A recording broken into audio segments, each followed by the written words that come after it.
Hi, so this is just a very quick breakdown of the US electorate and what we're trying to do. So hopefully you'll understand this a little bit more before we dive straight into the product features. It's quite important to get some of at least just a very basic level of these foundational principles together so we sort of understand how the product should work and where it should go towards and who we're building for. So hopefully this video will take 5 minutes or less. So we think of the United States as this very big country, and then we have this idea of the president, and then we know that there are two parties. Most foreigners know it up to this level. So there's Democrats and there's Republicans. But the truth is, when you sort of zoom in, it gets a lot more messy. So what are we talking about? So the U.S. president is elected by what's called an electoral college, and there's I don't know, like 400 people or something, 450 something. And each of these forms one area that gets to vote. So the top layer on this person will be at the U.S. congressional level will be a congressman. So these are called electoral districts, and they're represented by one person in Congress. So U.S. Congress is 400 something again. It's not. It's okay to not get the specifics here. I should know this, but it's just not in my head.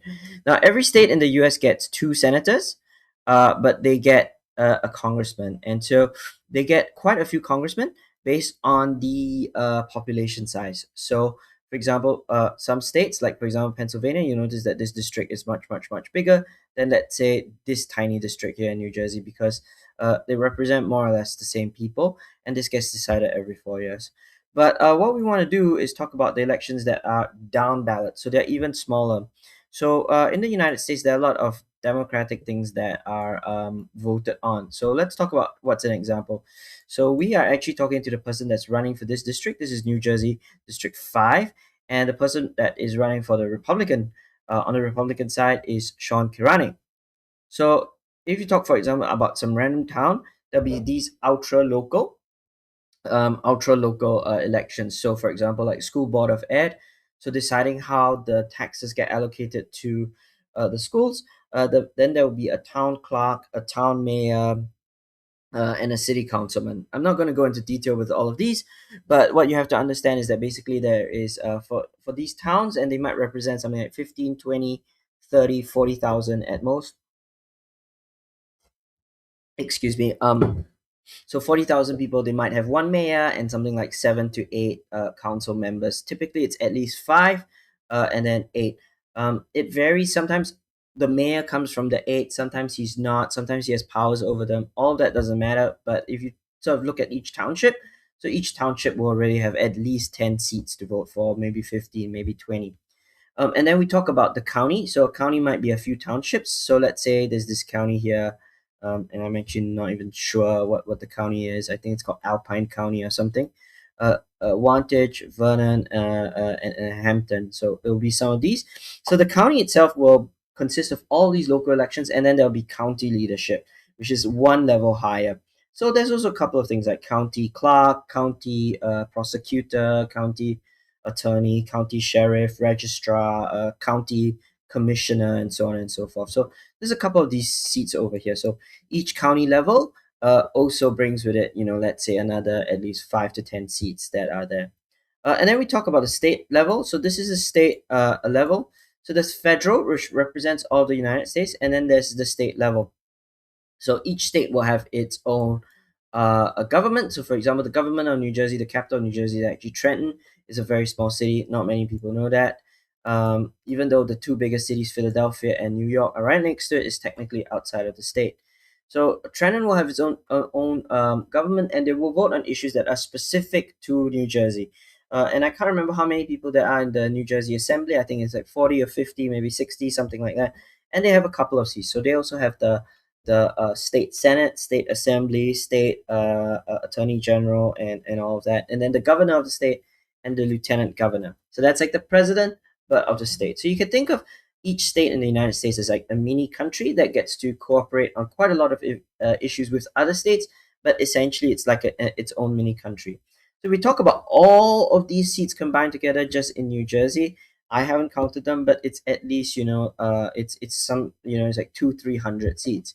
So that's really the market that we're targeting, the down ballot. So how does this look like? Well, if you kind of imagine, you're stepping into office on your first day, and you're wondering what to do, right? You've decided that you want to run for mayor or something like that, and what do you do next? So there are a few key phases here. So there's viability, which is deciding to run. We're not touching that. The next stage is legal and compliance. We have some tools for that. And then building out the team, that's very, very important. We don't really have any tools for that. We might have. And then the next couple of phases are things that we help. So phase four, phase five, and phase six. Phase four is public launches and media. So getting things together, creating content, launching surveys, getting data in, creating newsletters and all that. That's stuff we can do with. And then phase five, fundraising, also consists of sending out a lot of messages to people, trying to inform them that, hey, I support A, B, and C. Please give me $10. Please give me $20, and so on and so forth. And then phase six is sort of a refinement of phase five, which is where you figure out what people are willing to give, where they're willing to give, what they feel on certain issues, making them feel involved, sending out lots of messages, getting that data back, and then analyzing it. Because once you reach about phase six or seven, you don't want to say the wrong thing. So a critical issue, an example that stays internal as just as a company discussion is, for example, the issue of Gaza right now. That's very divisive, and depending, of course, on how young, how old, how many Jewish people there are, and so on and so forth, there are in your district, you might feel a certain way. So you want to know what are some very common areas that you can align on. So all of that requires data. It requires analytics, and it requires making it very easily navigable. And then lastly, it's getting out the vote. So we're talking about phase eight and seven now. So it's preparation, getting out the vote. Getting out the vote means knocking on doors and figuring out, for example, okay, this street, it's not worthwhile trying to talk to them. They are just on the other side. This street is in the middle. So in America, we call this purple. It's not red, it's not blue, it's in the middle, and it might be useful. And then phase nine, of course, is like just 1 week before the elections, trying to get out there. Now, when we're talking about getting out the vote, GOTV, the second last stage, we're also talking about volunteer management. So a lot of people, you might get 20, 30, 40, 50 volunteers. Uh, and the difficulty there is processing payments, processing remuneration, compensation, processing, for example, schedules. A lot of people say, I can volunteer on Wednesday morning and Friday morning, but not Thursday evening. I want to do X, Y, and Z activity, but not Y.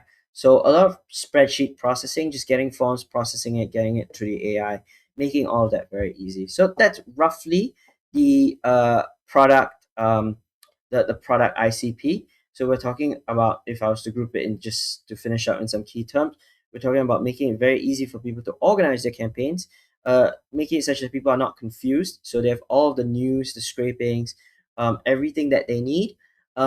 And also being able to send out messages and surveys really, really easily with some overlaying analytics layer. So these are the four or five main things.